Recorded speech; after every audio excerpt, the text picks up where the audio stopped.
Episode 39, Winded City Countdown. Scott Stern with Ben Russo and Matt Urich. And we're talking MLB second half, which means I have to own two terrible picks from the preseason, from our beginning of the year. I mean, just absolutely horrendous picks that one I didn't even know was bad until you mentioned it to me today, Ben. But we'll get to that in a second. We made it, gentlemen.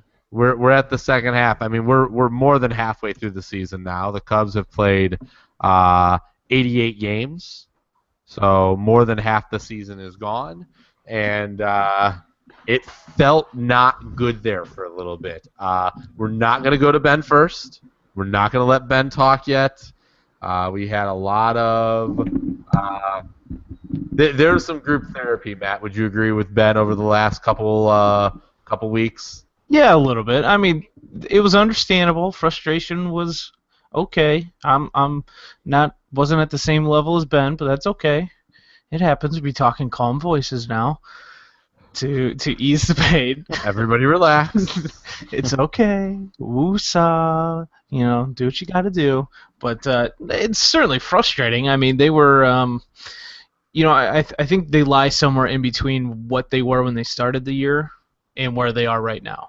I think that's a good thing, because a good assessment, because they weren't going to play 800 baseball forever. They're not going to play. I mean, what are they right now? Like 100 baseball. Is it 100? I'd be willing to bet that. Well, it says here their last 10. Oh, their last 10 isn't even on here. Well, it is. It's my browser's not. Although I know it's not. So they're 200 baseball. Okay. Yeah. In their last 10. I think they lie somewhere in between there. And it's just a lot of things going wrong at the same time. You got injuries. You got a lot of kids playing right now. You got a pitching staff that has fallen off. I understand the reasons to be concerned about Jake Arrieta. I mean, it is frustrating, and I guess it's one of those things that Arrieta's year was going to be a disappointment more than likely, no matter what, after the year he had last year. But the way he has looked lately, especially the walks, his control, he's really struggled with. And I don't know if it's a confidence thing with him, which seems weird because he's never really been, especially over the course of the last year and a half, 2 years, that's not been like an issue because Arrieta's been like cocky and knows he's good and knows he's great. So I don't know. Maybe this break helps him. I didn't really watch the All-Star game yesterday. I caught a few moments. Did he pitch? No. Okay. He told was it Sandy Anderson? I don't know how to. The coach? Yeah, the manager. Terry Collins. Terry Collins. Wow, way off base. Whoa, Not even close. At any rate, told Terry Collins, I'm not. I'll pitch if you absolutely need me to, but I'd rather not. So that's cool. Like he took I'm advantage. totally fine with that. I honestly I would have been fine if every single one of the Cubs players Because at this point I know Hendricks is starting Friday, right? Yeah, I thought they said.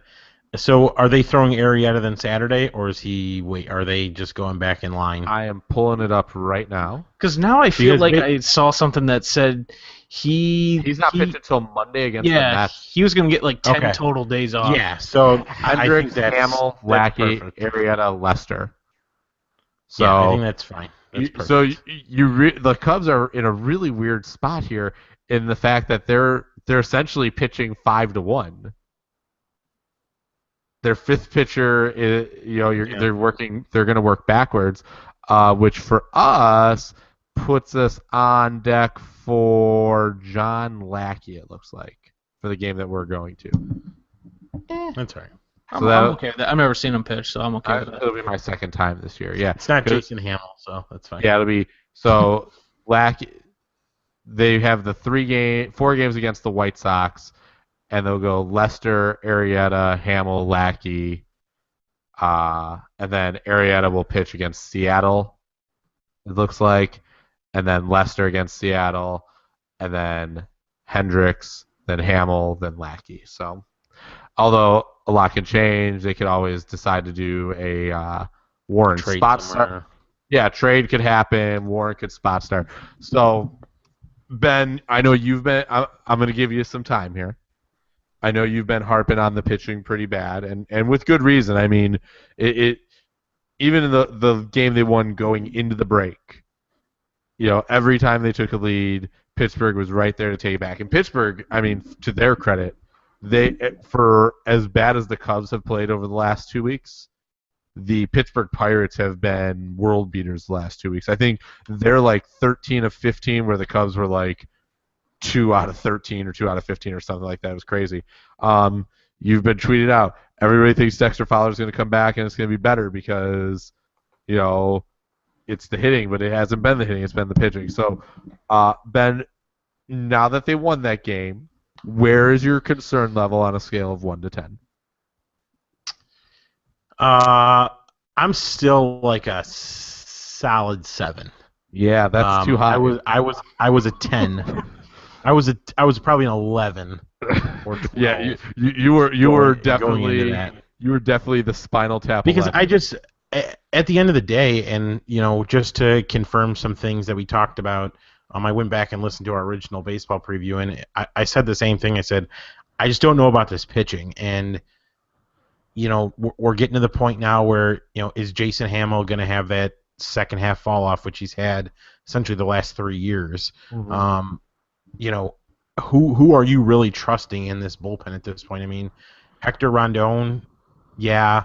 I mean, Strop, he could be great or he could be awful. Travis Wood, same thing. I mean, legitimately, there's one guy I honestly could say I trust in this bullpen, and that's Rondon at this point.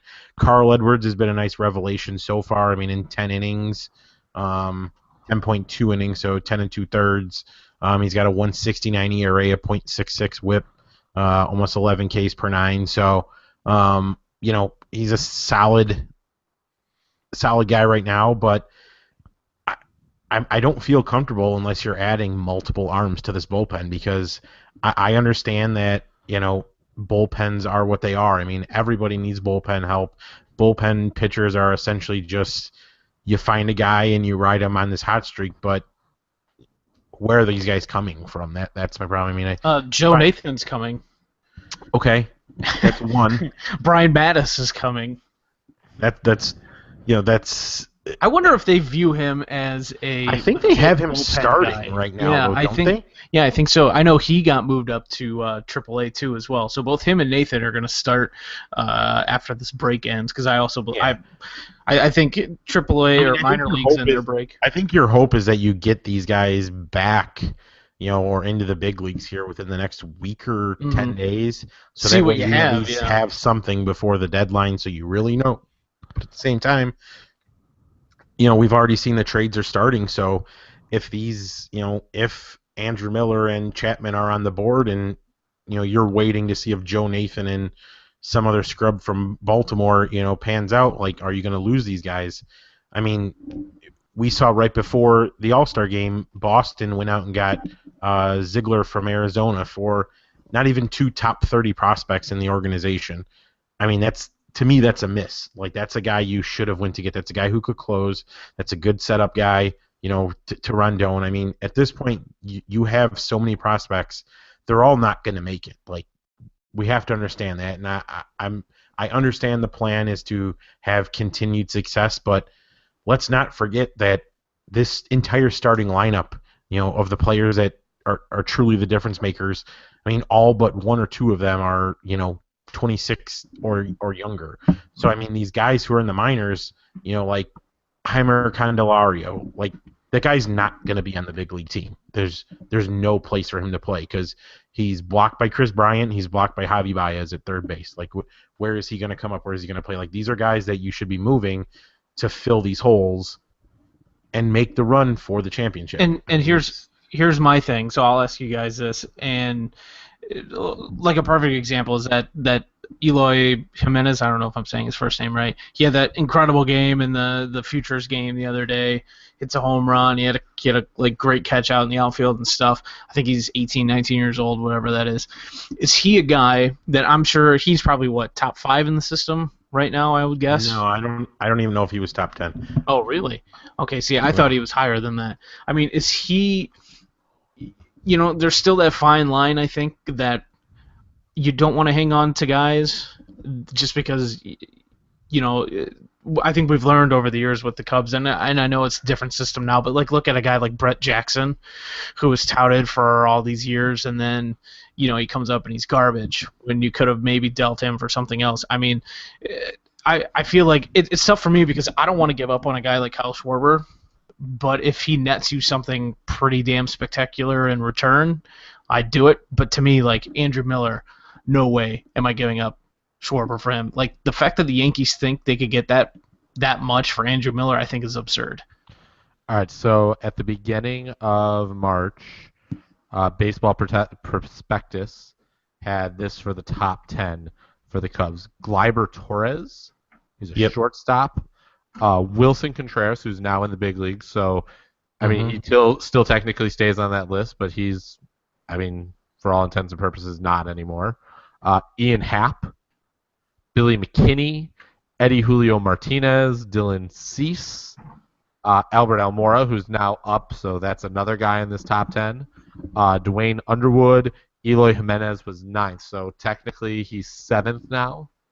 If you take Contreras. MLB.com has Eloy 10, but pretty similar ahead of him. And then Carl Edwards Jr. is 10th on that list.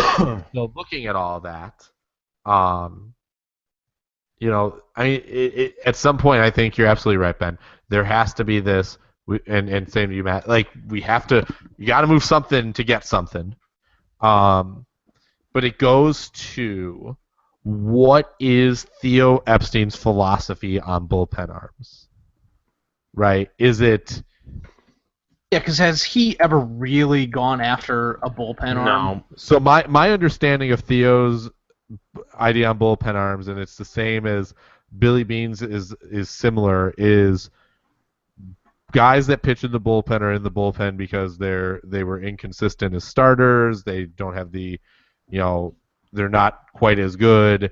So and they're so hit or miss year to year unless they're truly a great one, right? Like I mean, how many closers are there that you can think of that were truly great, right? It's Mariano, Trevor Hoffman, Dennis Eckersley, John Smoltz, who did both started and closed, unbelievable, right? Like I'm getting to the end of like the list of guys that you would say were absolutely the best ever, right? So everybody else is just a guy, essentially.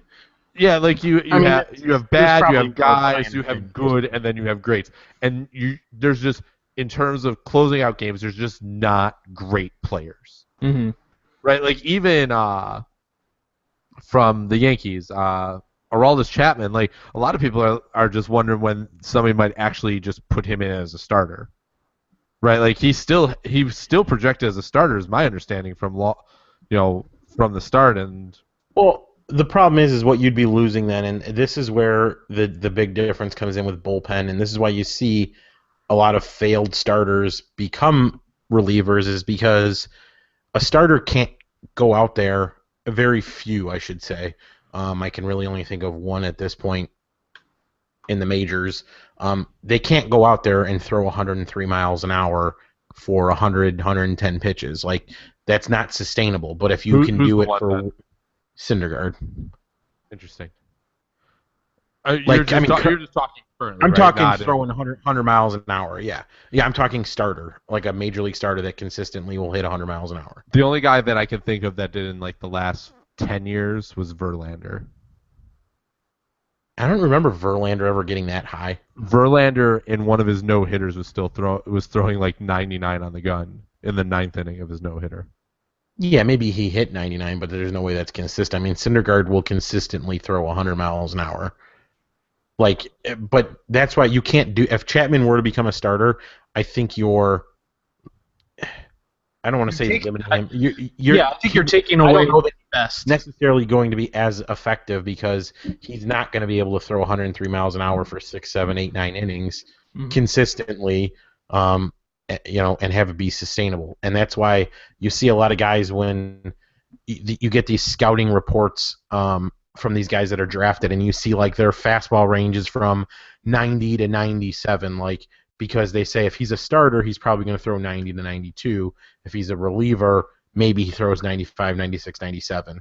Like that's where you get your difference. And I just, I don't want to keep straying too far away, but I think that's where it needs to come in. Is the Cubs need to find that. They need to find these bullpen guys. I don't know if they, Chris Sale came up as a bullpen guy. I think his first year. Don't quote me on that, but I know he definitely started as a reliever when he came up. I mean, do they have anybody down there that's a minor league starter that can come in and give us an inning, in the bullpen? I mean, if you're not going to trade these prospects for this bullpen help, where's the help coming from? I mean, I don't want to go into the postseason, having to trust the guys that were here, not only here last year, but here again, and not being very effective. Mm-hmm. All right, so really quick, Ben, you are right on. Chris Sale, 2011, appeared in 58 games for the White Sox. Yeah. So that's what, and he pitched 71 innings. So that's what he did. And then he transitioned to a starter in 2012 and went 17-8 with a 3.05 ERA. So there you go. So here's kind of where I'm at. I definitely take the view that the playoffs, because of their small sample size, are a crapshoot.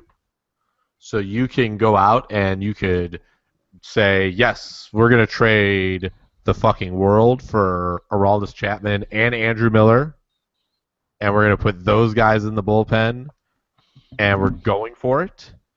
And it increases the chances that you'll have good pitchers late in games come September or October, but because of the small sample size, who knows if you're even going to get to your bullpen, right?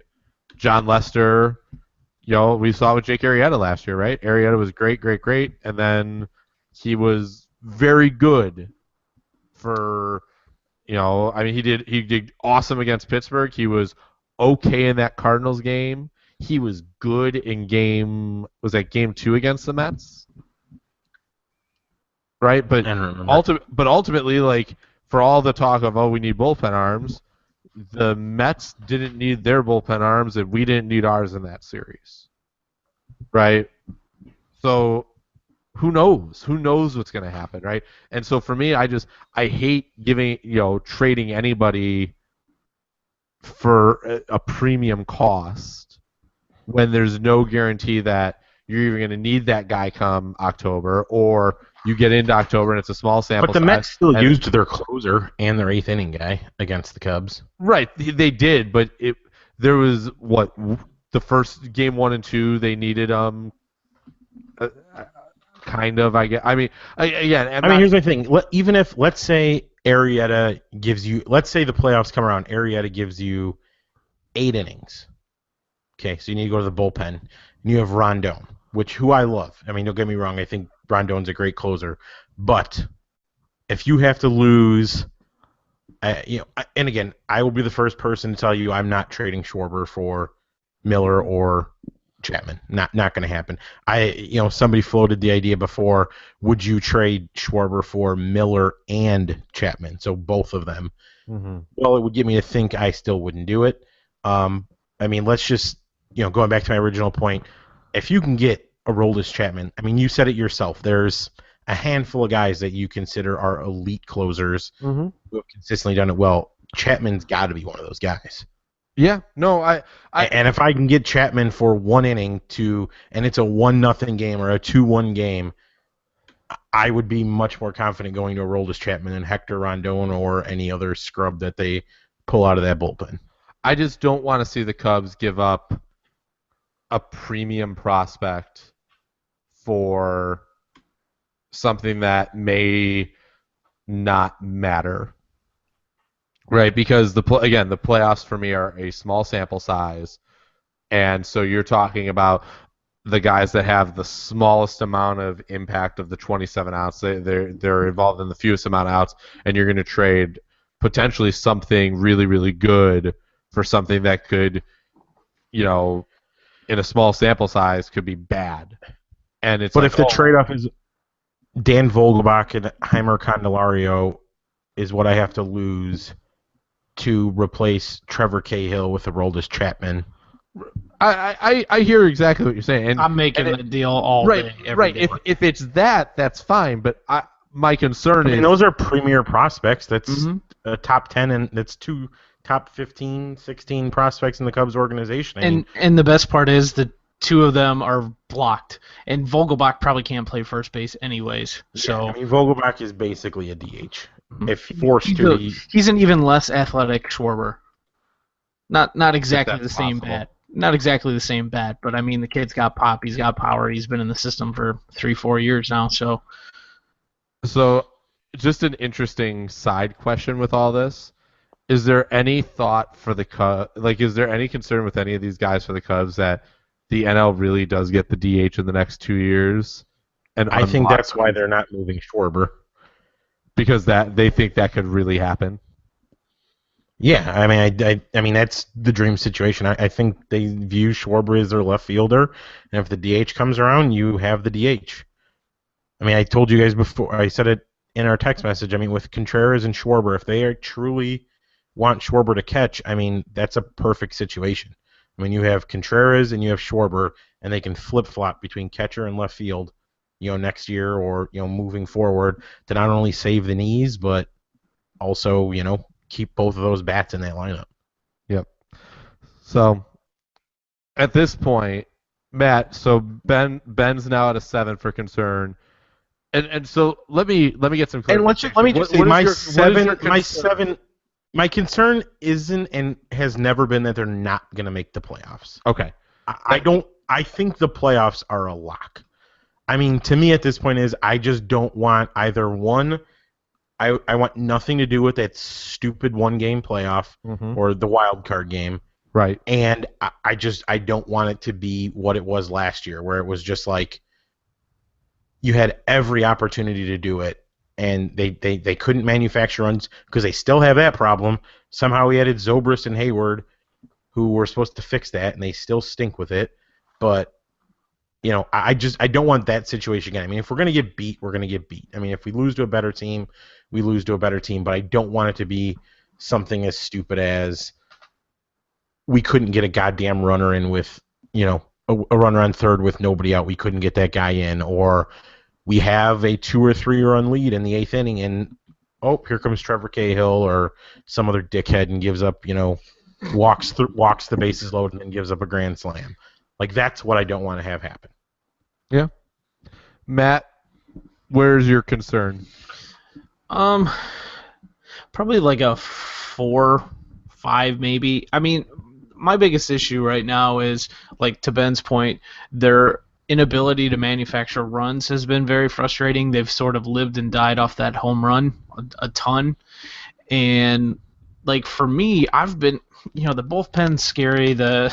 I only trust Rondon really right now. Travis Wood's fine. I don't like him in high-pressure situations. The C.J. Edwards become, like, the new Strope or something like that. I don't know. Maybe he's looked fairly decent in his limited, opportunities. But, like, the guy that, for the longest time I've been sitting there saying, Jason Hayward's going to come around. Jason Hayward's going to come around. His glove's still been fantastic. He's still the best right fielder in the game in terms of defense. He's filled in nicely when he's had to in center field. But I mean, like, I'm looking at his stats right now, and I know it's only 79 games in. But if he keeps this pace up, he'd have the lowest batting average of his or second lowest batting average of his career, second lowest OBP, the lowest slugging, the lowest OPS. I mean, it's just he comes up in these situations and you're like, well, there's an out. He's going to ground one to second base. I mean, that's been like, if I feel like that is everything I've seen from Jason Hayward this year. And it's unfair to say that because I know that he has done some things, but it's still he's the person that concerns me the most right now. Almost more so than the bullpen, because I feel like he needs to be that. I mean, I loved him in that 2-hole at the start of the year, the potential of that, and the fact that now he's moved down to 6.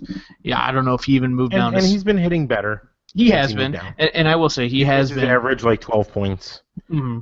And if Dexter, like Ben, you said, Dexter Fowler is not going to solve everything. Obviously, it's not going to solve the bullpen issues, but I think what Dexter brought at the top of the lineup will obviously help once he comes back if he's healthy and can do the same things. But and offense has never been my concern. Yeah, It's the fact that you're bringing out, Justin Grimm, who was so fantastic for a stretch last year, has been pretty terrible. I mean, he was He's a got guy almost a 6 ERA, doesn't he? yeah, and you could rely. You used to be able to rely on him. He was a guy that could come in. He could get because he was technically your loogie, right? So I don't know. It's just they need at least two guys in that bullpen. I just don't know if Joe Nathan's the answer or what. I doubt it, but who knows? So my concern is probably like a 2 or a 3 overall.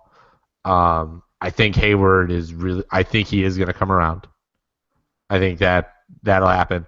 One of the things that actually has happened here that makes me so it's a concern for this year, but it's also I'm in the long term look at the Cubs is maybe Jake Arrieta isn't a god, and Theo Epstein didn't pay him, and Theo Epstein is going. And then he ends up looking like a genius for it. Yeah, like all of a sudden I'm sitting there going, man, if Jake Arrieta is slipping a little, at least we can maybe get like a fair value on him.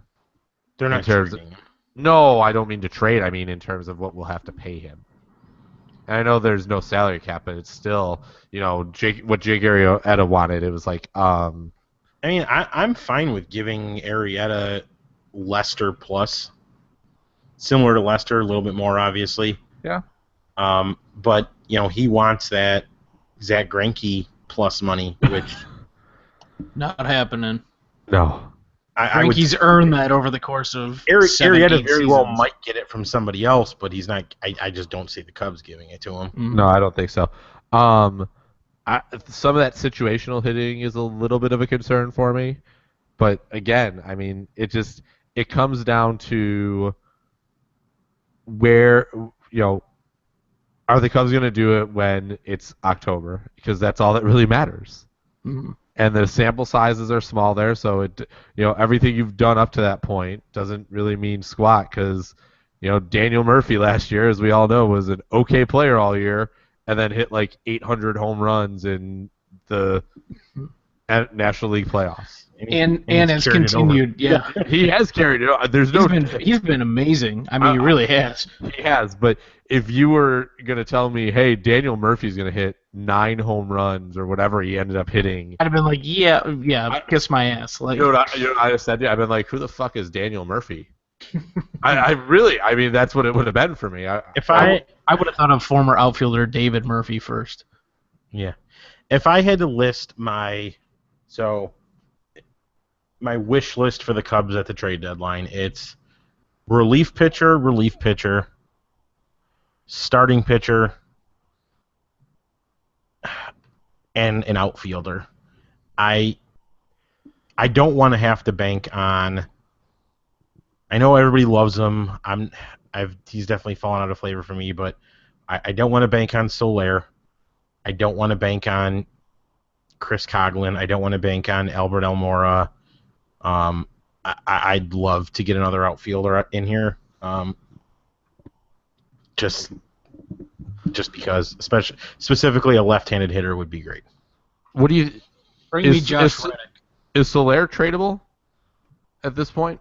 Well, he's tradable. I don't think he has value anymore. Not like he did at the end of the playoff run. I mean, he was fantastic. He was one of the Cubs' best hitters during the playoffs, and they had a chance. I mean, I'm not saying they had an actual definite chance to move him, but they had the opportunity to move him this offseason if they wanted to. But I really hope those rumors of Soler for Carrasco or Salazar weren't true, because that would look like an all-time blunder if that was actually on the table. Yeah, we'll see. So I want Carlos Gonzalez. Just give me him. Let's lock up that lineup and call it a day. I like Josh Reddick a lot. I'd be okay with him. He's fine. I mean, I'm not enamored with him, but he's fine. If they could get, he's been really bad since he came back from the DL. So if they got Cargo, you put him in left. I mean, that all of a sudden, like, there's not a hole in that. Like, there's not a lot of holes in this lineup to begin with. And then, like, the biggest questions are, like, how are you getting Contreras' bat in the lineup? He catches. He's your catcher. No, I know, but I mean, it has to be. But do you Madden trust knows him it now. enough with the staff? Has to. Yeah, you have to. If you have to go little league Come style, October, that's your catcher. Has to be. if you have to go little league style with him, and have David Ross call games from the dugout, Like they had to with Schwarber. whatever. Yeah.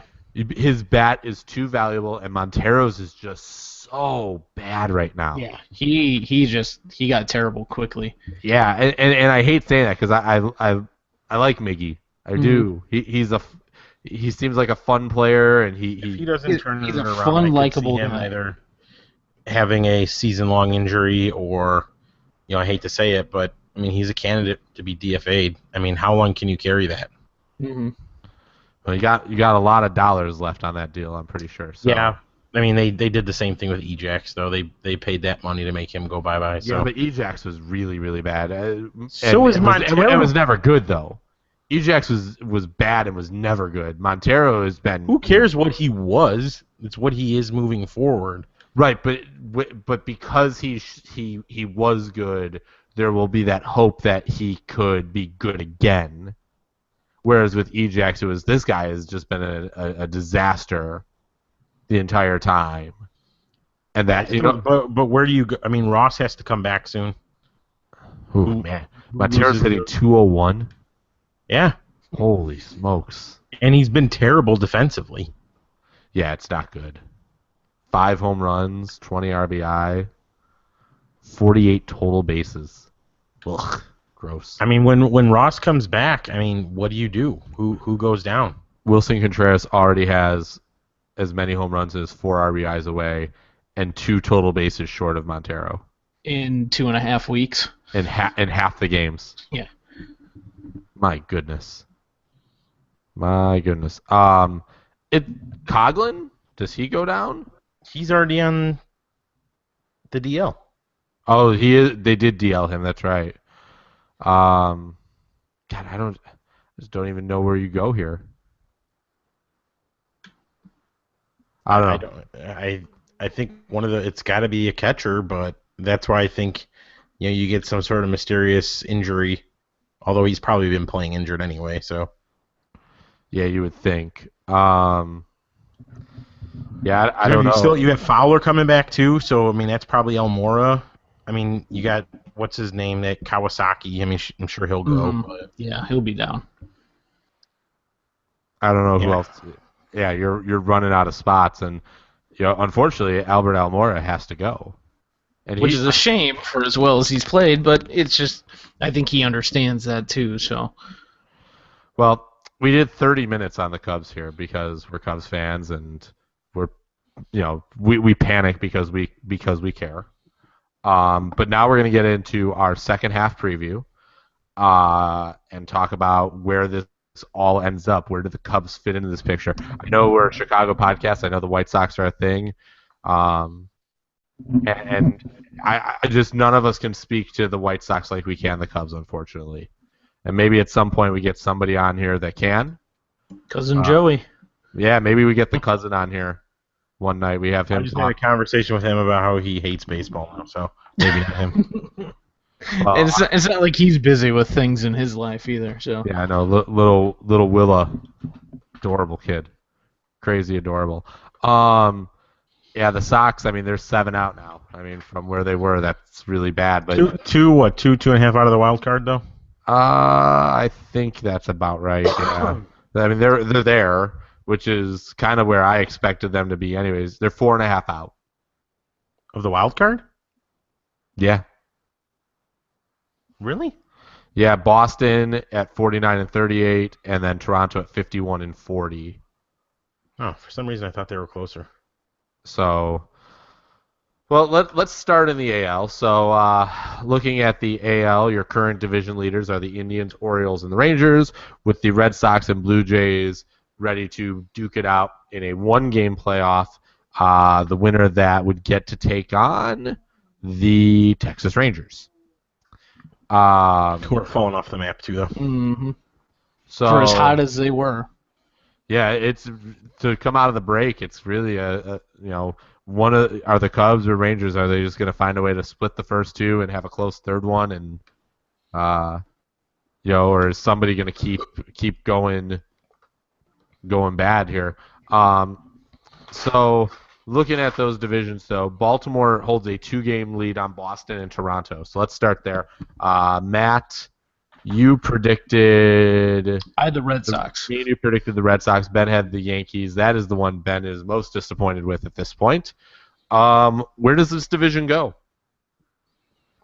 Matt? I honestly didn't think I would see Baltimore playing this well. I mean, they got Manny Machado is one of the best in the game, one of the best young players in the league.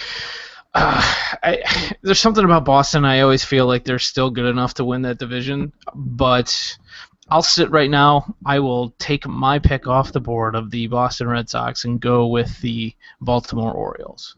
All right. Ben? Obviously not going to stick with the Yankees here, I wouldn't think. I'm not sticking with the Yankees, unfortunately.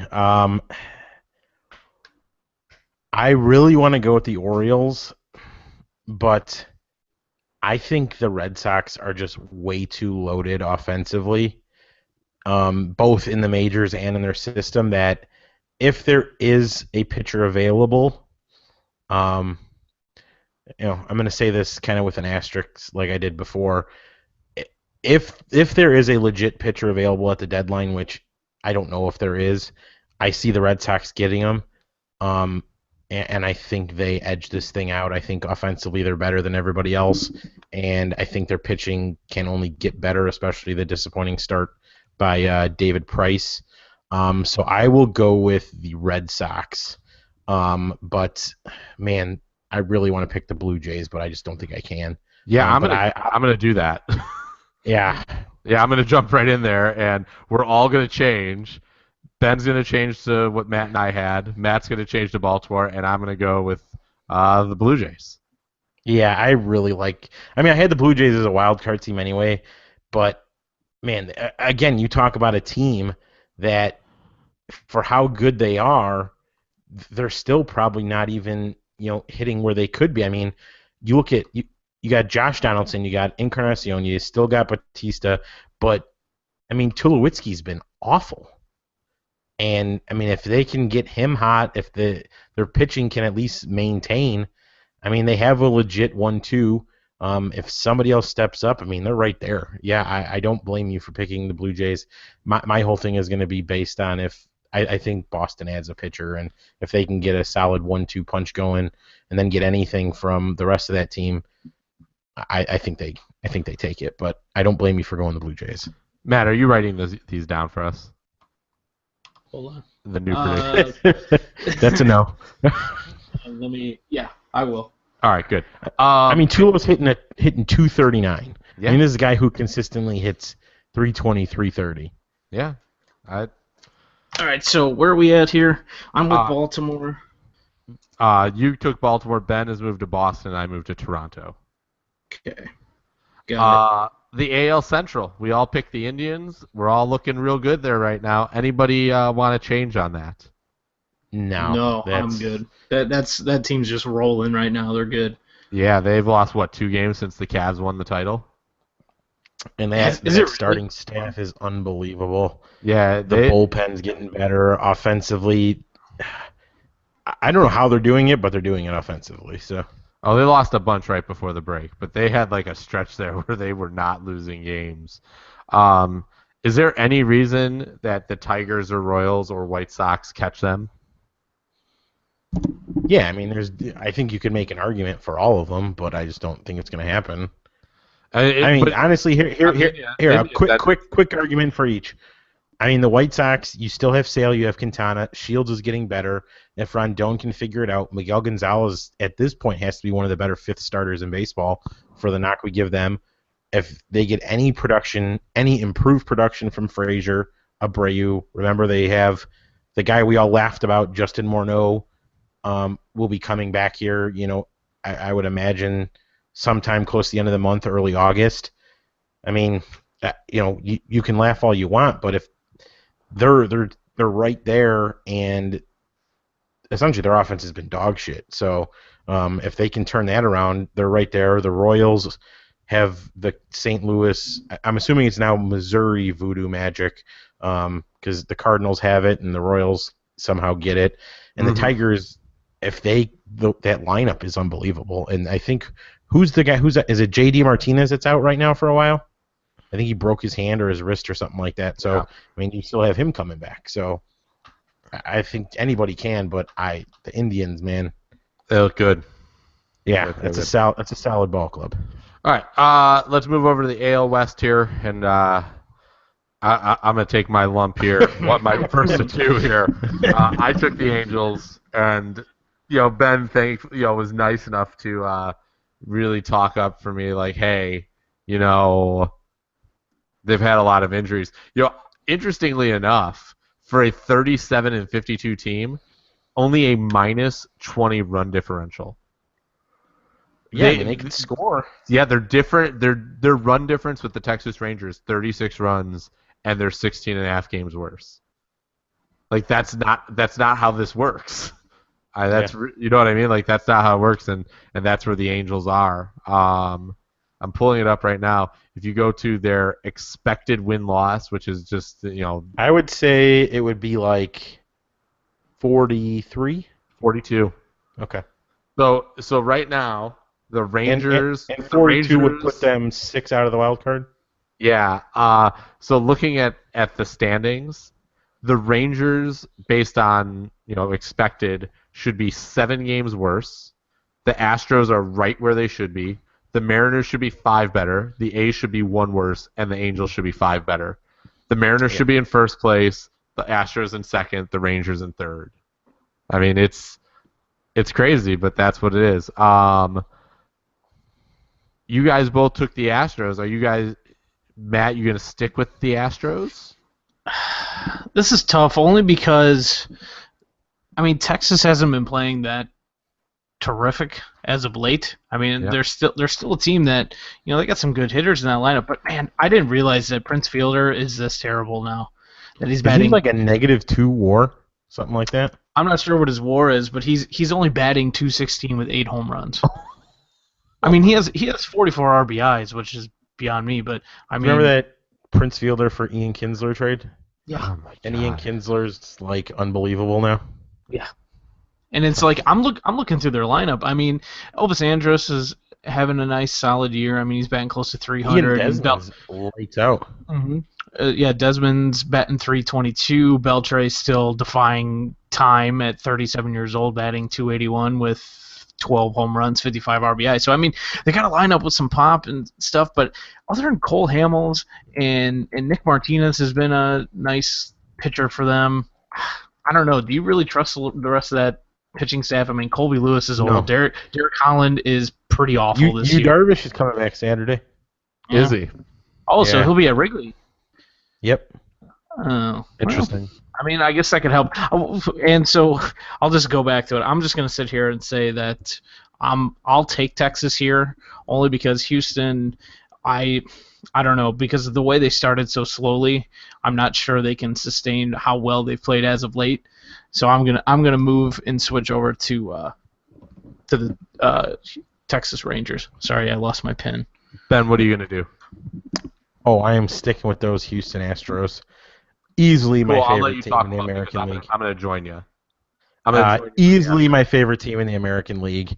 You get that they had that awful start. This looked like a terrible pick, but man, the way they have that lineup constructed now, moving Altuve out of the leadoff spot, they move George Springer up. That you're adding a nice young power hitter to the top of the lineup and moving Altuve down, who just consistently just gets on base. The guy is, and he's got this weird power surge that he has coming, so cue the steroids conversation. But, just look at offensively for them. They have 1, 2, 3, 4, 5 guys with at least a 2 offensive WAR or higher. By the way, one of those guys is Luis Valbuena, if anybody remembers him. But yeah, he hit a boatload of home runs last year. Yeah, I remember. He has 12 this year. So. Yeah, but his average was terrible. It was like 220. Yeah, he's hitting 269 this year, so a nice little season. I mean, this doesn't include guys like Carlos Gonzalez, who's having a terrible season. They have two unreal young prospects who are kind of working their way through things at first base. Pitching is coming around. I will double down on Houston. I'm taking them, and spoiler alert, I'm still taking them to the World Series. So Wow. Okay. So let's all right. So let's quickly here, Matt. Yes. So you have the Orioles, Indians, Rangers, Correct. and who are your wild cards going to be? My wild cards are going to be the Boston Red Sox Okay. and the Toronto Blue Jays. Okay. So you're going chalk right now with I am going chalk. Okay. And who is so you for the American League champion Mm-hmm. chose the Indians to start the year. Are you Mhm. sticking with them? Yes. Okay, so Matt is going to stick with the Indians as his American League champion. Ben, you now have the Red Sox, Indians, Astros. Who are your wild cards? Are you sticking with the Mariners and Blue Jays? I will stick with the Blue Jays. I will put the Rangers in as wild card, which, for the record, when I was doing this originally, I went back and forth between the Blue Jays and the Rangers for the wild cards anyway. Okay. So I'll just go with the two I originally wanted. All right, and Blue you have Jays, Rangers. And you have the Astros as your AL champion. Are you sticking with that? Oh, absolutely. All right, you love the Astros. Love the Astros. And then I've had to make some changes here. Still have the Indians. Have switched from the Angels over to the Astros with Ben. Have switched from the Red Sox to the Blue Jays. And the wild cards I had the White Sox and the Mariners. So I got some big changes to make here. I've changed on everything but the Indians because I'm going Astros out west, Blue Jays in the east, and then my wild cards I'm going to go the Rangers and I'm going to go the Orioles. Yeah. Red Sox out, huh? Who's think your so, AL yeah. champ then? And Ben, did you give your AL champ? I'm sorry. We stuck with the Astros. Astros. Okay. I'm going to change my AL champ from the Indians to the Toronto Blue Jays. Whoa. North of the border. Gotta love it. Remember the North. Yeah. That's where we're gonna go. So that's the AL. So all right, let's go. Let's jump over the NL. Let's start in the West this time.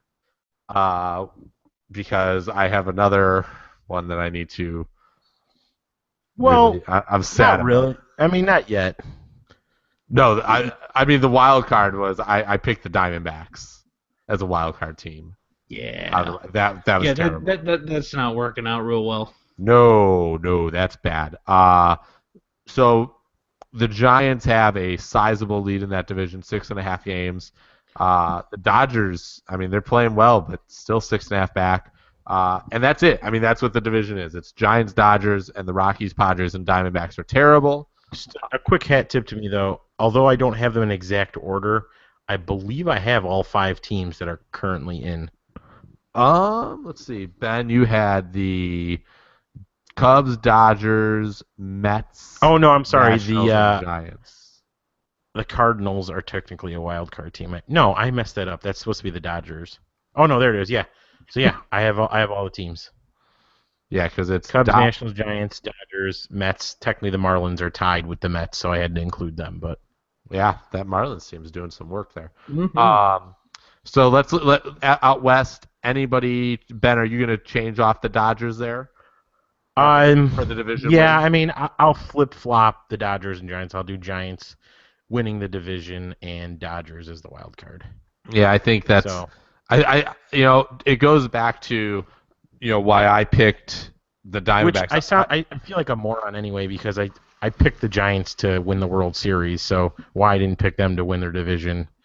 I thought your explain logic was that they were just going to have their Giants magic come late September, and maybe kind of plot along and then get in and then just I run don't the know. damn But either way, yeah, I mean I'll flip flop them, but I think it's whatever. hard. It's hard to not put the Dodgers in at this point when you consider that the Giants and Dodgers are going to have what of their remaining 70 games, 30 maybe more against the Rockies, Padres, and Diamondbacks.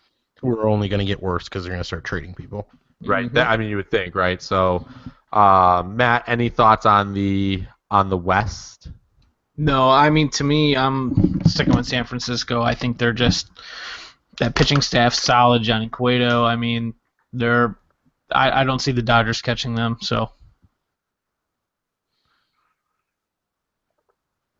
Hello? Yeah, sorry, I was counting. I was like, okay. The Dodgers have 29 games left against the bottom of the NL West, and it looks like they have at least they have one 4-gamer against Cincy. I thought I saw them on there twice. No, they have 2 What against about Tampa. Atlanta? No, but they have 6 against the Phillies, who are not very good anymore. No, the Phillies are another one of those teams that they're under 500 and they have like 5 or 6 more wins than they probably should have. Yeah, so the Dodgers have 29 against the bottom of the NL West, 35 when you include the Phillies, 39 when you include Cincinnati, 41 when you include Tampa Bay. So 41 of their final 70 games Or against last place teams. are against Or the dog shit of the league, essentially. I mean, it's just... That's the Dodgers or the Giants? That's the Dodgers. I imagine the Giants is very similar. Yeah. I would think. So there you go. So I think it's pretty safe to say that even if the Giants don't win the division, they're going to be the wild card, and the Dodgers will be the wild card if they don't find a way to win the division. We'll go to the NL East here. The Nationals, that was the team I picked. So I got one going well for me right now over you guys. It's the only one I have over both of you. You guys had the Mets. Are you guys joining me on the Nationals winning that division wagon? Yeah, I am. Yeah, I'm going to flip-flop Mets and Nationals. So Nationals is the division winner. I'll stick with the Mets as a wild card, though. Yeah, that Nationals team, a plus 105 run differential all of a sudden. That's a good team. They're a good team.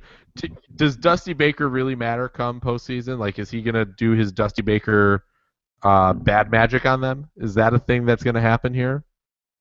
Or is this maybe this is it? Maybe Dusty finally has put it together? I won't believe it until I see it. Yeah.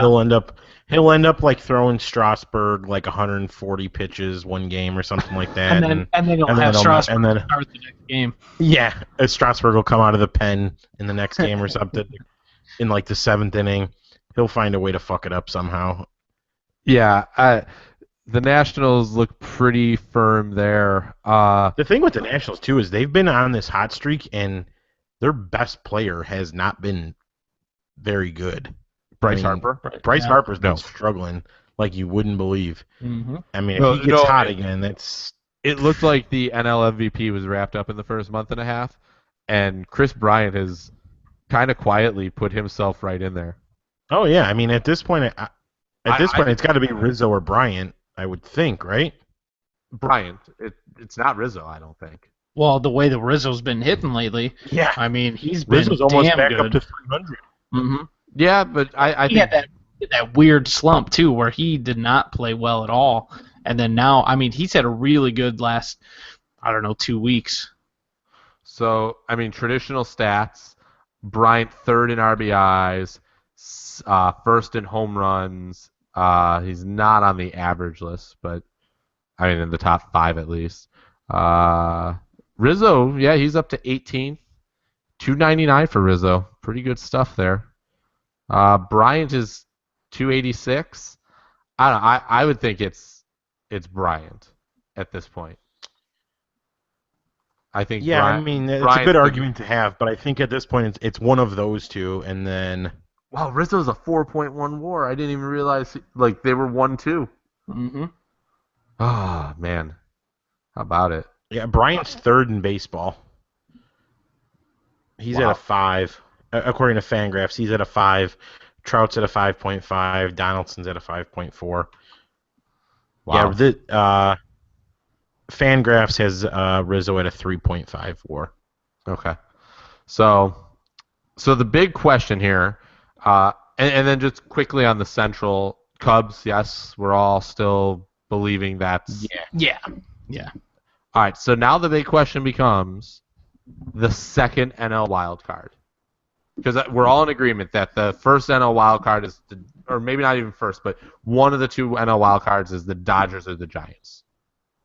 Mm-hmm. Right, Yes. and probably the Dodgers.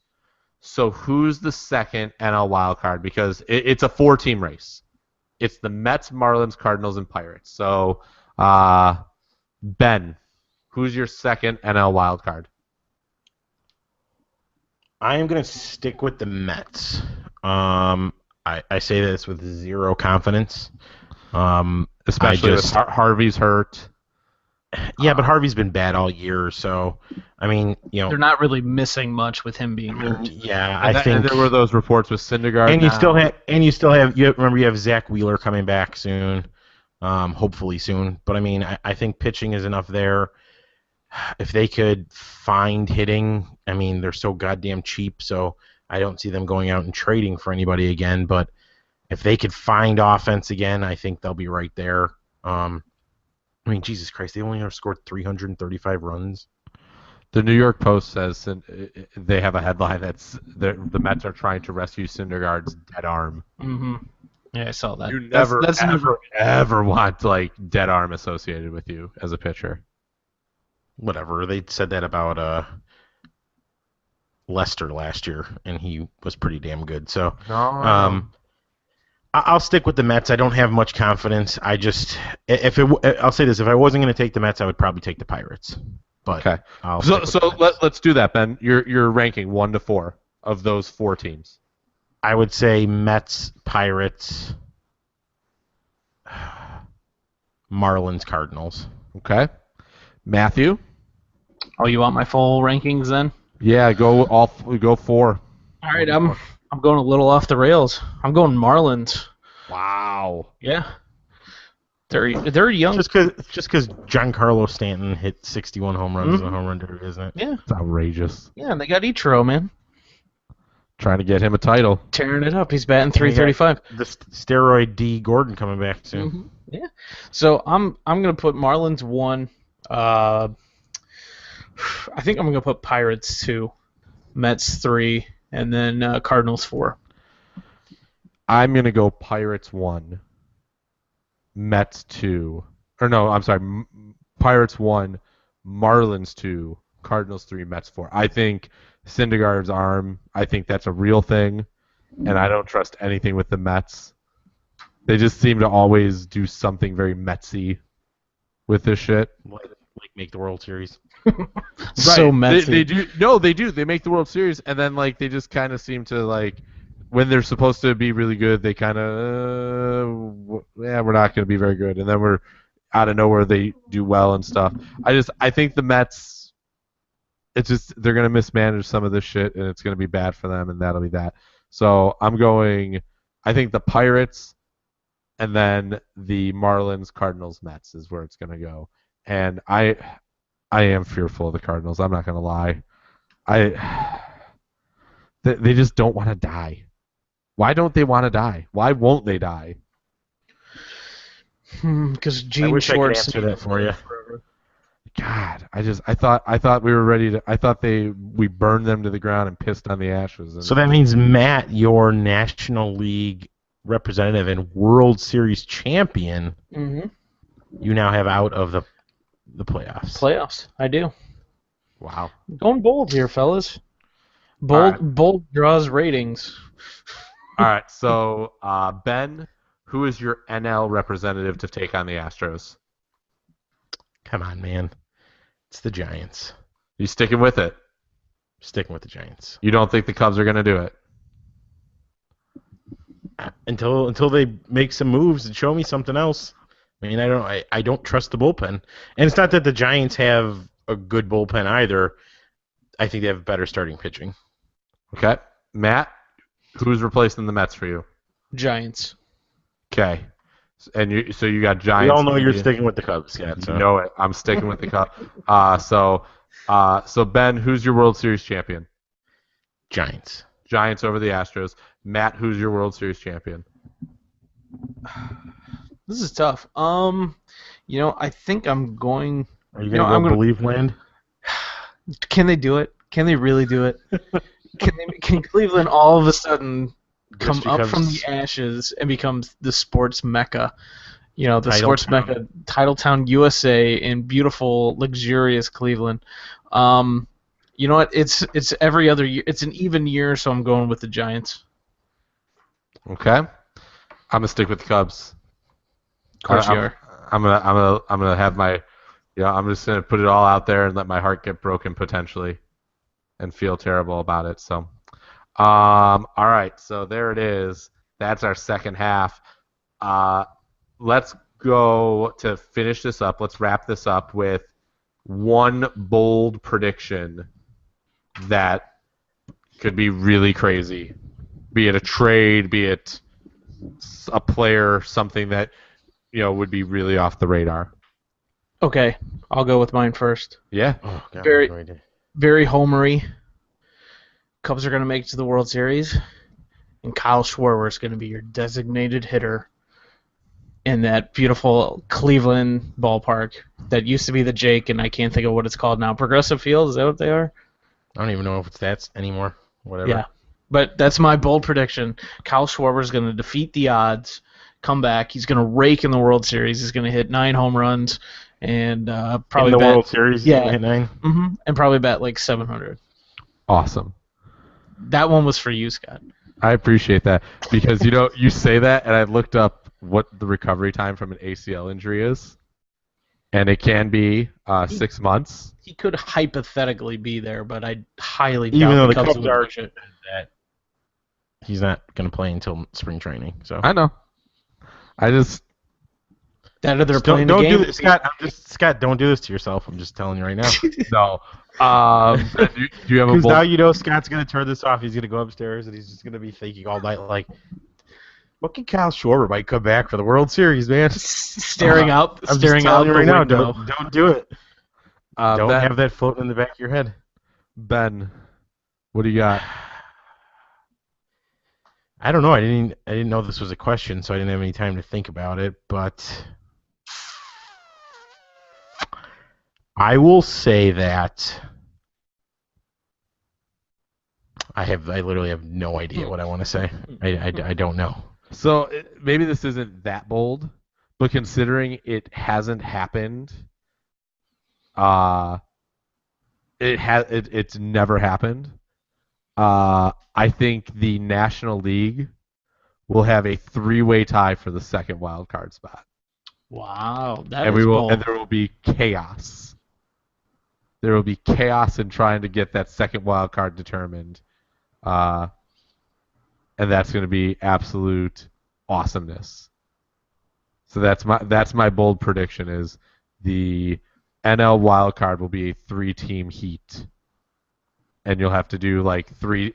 So they'll have 2 of those teams play. The winner will then get a home game. I think is how it works against the team that doesn't play in that first game, and then the winner of that gets the Dodgers in the real wild card. I just feel like there's going to be a surprise trade, and I don't know who.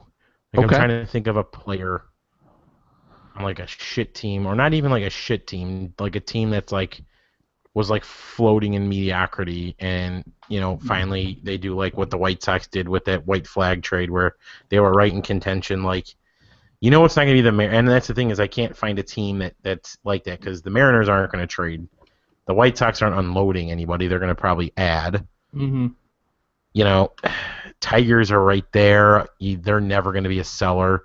It's just hard to find a team that would be a seller that has, legitimate players to move. Do the Diamondbacks clear house?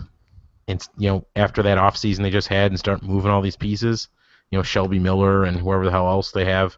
And I feel like there's always one surprise trade. I just don't know what it is. Cargo. But that's not really a surprise. I'm talking about like a guy that isn't mentioned, and then all of a sudden he's on the move. But maybe that's more of an off-season thing than a during the season thing. But Maybe.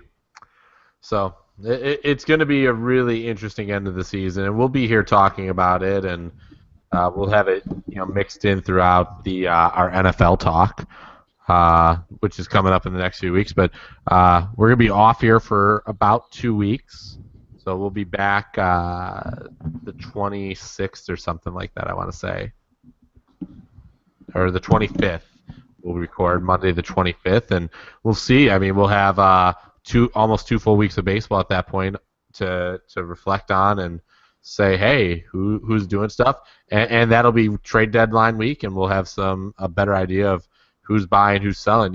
These next 10 days are really kind of big for the trade deadline because teams that maybe wouldn't, that think they're in it, they go on a little, 2-8, 1-9 run here, and all of a sudden they're like, all right, time to blow this thing up. So that's that. So any other thoughts before we shut this down? No, this week kind of sucks because without baseball until Friday, a little rough. A little rough not having anything to watch. The ESPYs, man. The ESPYs happened tonight. Yeah, I watched a little bit of it just because there was nothing else on. So I mean, it was okay. I like I can't bring myself. I do think it's funny that they. I read that at the ESPYs they announced when Dwayne Wade came out. They said from the Chicago Bulls, Dwayne Wade, even though he technically hasn't signed with the Chicago Bulls yet. Yeah. I just don't. I don't get the ESPYs. Yeah, you give awards cool to athletes who already win awards. Like that was what was funny. They crowned Cleveland, the Cavaliers, the best team of the year. So here you go. You get a trophy for winning a trophy. I mean, essentially that's what it is. I liked it when I was a kid. I don't like ESPN now at all anyway, so now it's really stupid, but I mean, I enjoy the heartfelt pieces they do, and Craig Sager getting the Jimmy Valvano award, and they did the Arthur Ashe award tonight and stuff those are always cool. I like those, but overall it's just whatever. I don't care.